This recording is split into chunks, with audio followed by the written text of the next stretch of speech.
God, no. I know what you mean, mate, and I'm exactly the same. I calmed down a wee bit for when I initially first put my price up for weddings and that, but like I've brought it back down a bit now, and now as well I'm comfortable enough to say to people though, if you're booking me to play your wedding, it's like you're booking me to play the songs as I play them, kind of thing. Yeah. And so I'm not as stressed as it goes, you know. Like I've not, since the pandemic kicked in, I haven't actually taken any weddings, man. I had 4 or 5 booked in, and along with 500 other gigs that year all get pulled, and then and so that's been the kind of big thing for me. Like I don't know if I don't want to be putting these stressful bookings in, and then then the act of God, the world pandemic, decides that it's not even going to happen anyway. Do you know what I mean? So we all ended up working in building sites. Well, I certainly, my mate Danny, who's in my band, he's a joiner. I was labouring for him for a wee while there. But you do what you must, don't you? You do what you need to do when that happens, man. But I ended up working in a place that was like a supplying company for landscaping businesses. So lifting slabs and timber and all that, and turf and everything, and ton bags of chuckies and all that, and it was good. You know, it got me through, got me by. But coming out the back of that, I seen a guy. What was it? The guy gave me a week off. I was talking about gigs were coming back on, and I was thinking there'll be another lockdown, so I better keep this day job. But the gigs were coming back on, and all the pubs that I've been doing open mics for years were like, right, we're starting back up. Yep. And it's a pure cutthroat business, you know. If I don't start that back up, somebody will cut my grass. Aye, so immediately, especially in Glasgow. That's particularly bad about Glasgow. There's a queue of 20 kids. Because I probably cut somebody's grass when I started, you know. Totally, mate. But you've hung on to it for 16 years. There's a queue of 20 kids behind me ready to take my job. So I started doing the working day. They were starting at 7 in the morning and finishing the day at midnight after grafting for 8 hours and then getting a shower and dinner and going to a gig. Totally, man. And it was killing me. So I took a couple of days off, or I was talking about going part time, and the boss, the yard, was like, well, you know, we're going to be quiet this week. We don't need you. And during that week, I seen a guy put an advert out for looking for music tutors, and this is the job that I've now got. Something I'm now focusing on. A company called the Glasgow Guitar Academy. Oh, I've seen you posting about that. Excellent, man. Stuff for that. And that's just a new company set up by Chris McColgan. He's doing wonders, man. It's not just guitar tuition. It's more about the community. It's more about helping kids connect with each other. You know, the music room is a kind of equalizer. Yeah, man. The rowdy ones become calm, and the quiet ones find their voice. Yeah, totally, man. And totally. The misfits fit in. You know, they find their tribe, and that's the kind of backbone of what we're trying to do. So that's this opportunity came up, and this is one of these online things, you know, and loads of people are putting in, I'll do that, and loads of people are applying for it. And lo and behold, he gave me a call the next day, and we met up, and that's cool, man. You know, I'm getting into that now. I'm now running group. I'm now like the group tutor for the Glasgow Guitar Academy. So, mate, that's really cool, man. I really, really appreciate the side, the angle that you're taking there as well, where it's like, it's not just about like churning in customers, getting cash off them, getting them out the door, teaching them a few chords, whatever. It's not like it's the complete opposite. It's about a place where, like, I don't love this terminology, but it's like you're creating a safe space. Yeah. But like not in the kind of overblown, overprotective safe space that you might see in the media and that, but more a place where, like, if you're a wee bam, say, and I was a wee bam, do you know what I mean? Where like you're like, I seen people would go in and then they'd become quiet, and they wouldn't be so cheeky, and they wouldn't be, and then the wee guys that were the wee bully victims would be like shredding. Yeah, man, finding their space, finding their moment. And then in a few short years, I saw the bullies looking at the bully victims and with envy and jealousy because they had not. Maybe that's what the problem always is with bullies. I don't know, but you see this whole switch, this whole social switch, you know, and I think that's a beautiful thing, mate. It's the equaliser. It really is. Music can be the equaliser. You know, it saved my life. You know, and if it can help nurture youngsters that are coming up, you know, if it can give them a good feeling, you know, well-being, you know. If we can work together as a team, especially the group thing, one-to-one, I'm good at teaching anything, but see a group and getting them all to help each other. Yeah, man. I love that, man. See, that's really really a nice aspect of teaching to excel in, man, because it's like, and I always enjoyed teaching. Like, I totally did get the same kind of satisfaction, and like, this is really a noble goal. Like, if you're teaching kids music, that's super important, because I didn't do lessons and stuff when I was young, and I always remember thinking, if I'd done lessons from the age of 5, I would be fantastic by when I was like 14 and I was struggling. I was like, oh, I'd be so good if I'd done lessons, you know. But to teach them, and also to be creating a safe space or a place of inclusivity where everybody's cool, everybody's talented, everybody's worth something, and it's because some people don't feel like they are, and that's the problem with youngins and that. And I think it's good if you're really helping Waynes to feel better about themselves while teaching them the majestic art of music. You know what I mean? I know, it's a great thing. It's a good laugh, man. I like doing it. It's good fun. Like I don't, like I said earlier, I don't read music. I don't have my grades. I play by ear. I try my best to teach people how to play by ear, how to listen to music. If you know a couple of scales, you can find the root note, you're in.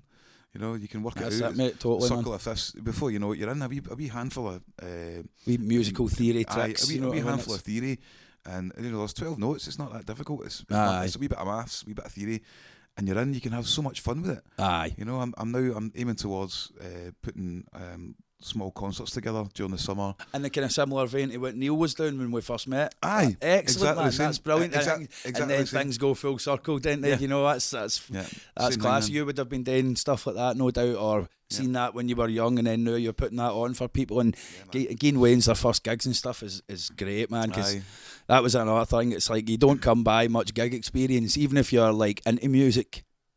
Until you're doing it seriously, you don't come by actual opportunities, you know, especially when you're 14, 15. There wasn't when we were kids, you know. Yeah, I remember standing outside McSorley's on Jamaica Street in the city centre, going in on a Saturday afternoon at, I don't know, 14-year-old or whatever, and just standing outside the pub just to hear the music. Aye, mate, everybody done that with McSorley's. I remember that, man. The doors opened and it was a pure rocking AC/DC cover band or something.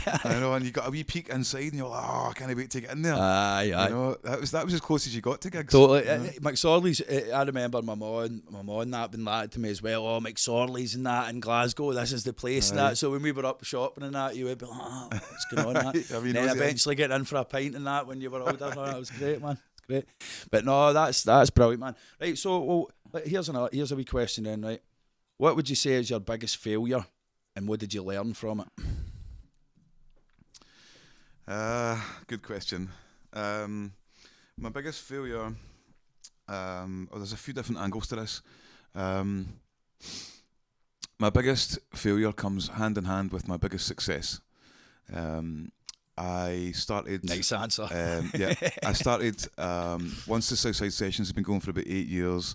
There was a Southside Festival that happened in Queen's Park, right? And it was council funded, and local kind of well-off people, well-to-do, meaning well, wanting to put events on, and they did a fair big budget, and there was a big tent set up, and I played that a couple of years in a row.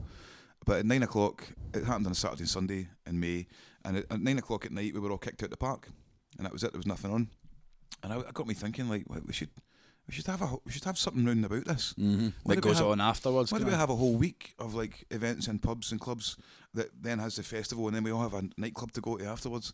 And this was when the Shawlands area was just starting to come up a wee bit, but you needed like a miner's lamp and a canary to find the fucking scene. Do you know what I mean? It was really underground, you know. And there was a bunch of other people thinking the same thing. And there was a guy Vince that used to run this club, La Roche Rumba.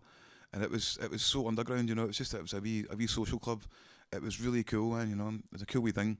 So I ended up teaming up with a bunch of folk, and we ended up in a room about 20 people, thinking, right, how do we do this? What do we call it?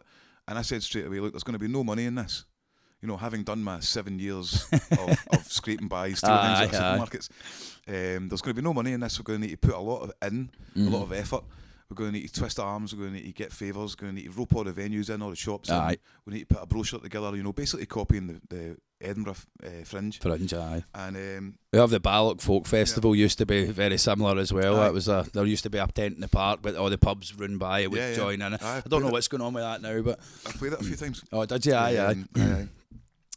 So my that soon, most people in that room walked away at that point, apart for this one woman, and I teamed up with her. Well, once you were quite frank about the situation, Aye, as tends to happen. And for some reason, I don't know, I had been very sort of, I'm a sole trader, it's me that started the Southside Sessions, it's me that's doing this, I'm the T-boy, I'm the CEO, I'm the sound guy, I'm the stand-in band, I'm the host, I'm the promoter, I'm the sales guy, I'm everything. I did it all myself, and for some reason, I don't know, I felt like I should team up with somebody else.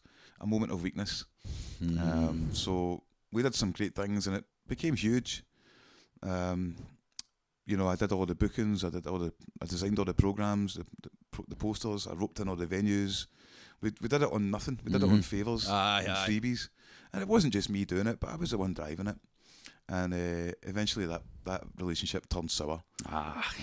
So that's unfortunate, mate. And because it sounds like it was going really, really well too. Aye, and looking back now, I mean, I've recently come through the 12-step program, and I've analysed my own wrongdoings in the things that I've got resentments for.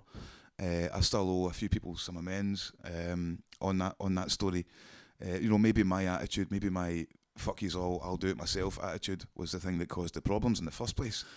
I see what you're thinking. So, I don't know enough to say, but I see what you're thinking. My biggest failure is connected to my biggest success. So that would be this. So what was the festival called again? What was it? It was called the Southside Fringe. The Southside Fringe. It still happens, but it was. It seems familiar to me. It seems as if I would have saw posters I spent 5 years building it. I think in my mind I would have probably just automatically connected it to the Edinburgh Fringe. Aye. Do you know what I mean? Fringe. But no really thought anything about it. But I shouldn't have. Obviously, that's mad.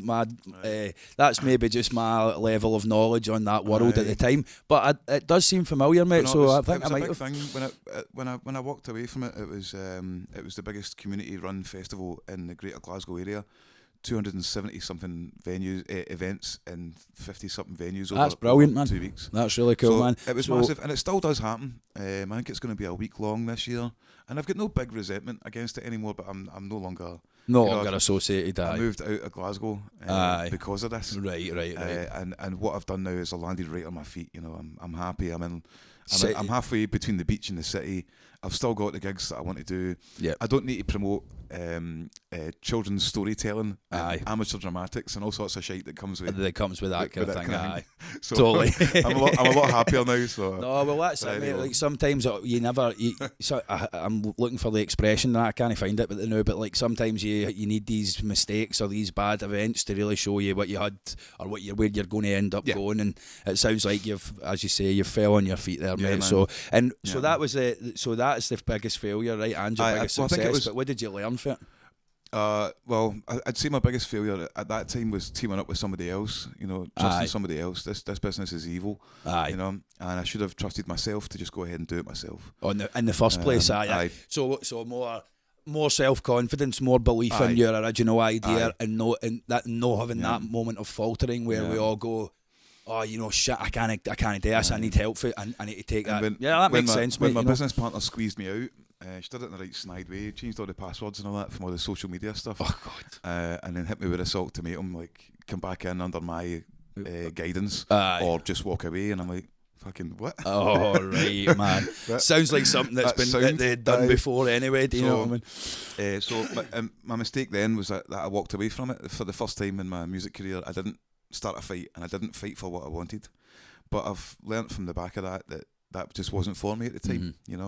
I've done that bit, and I'm moving on. I'm now based in Lochwinnock and doing a lot of music events, getting into the Paisley scene, and I'm going to be helping out with the Kilbarcan Lilia's Day. There's a huge weekend that happens in Lochwinnock as well, the Summerfest, and that's a big fundraiser for different charities every year. Right. Oh, that's great. That's excellent. And I've got gigs down in Ayrshire way. I'm doing stuff. I'm doing solo things. I'm gigging as a solo act in different places, which I've never done before. Oh really?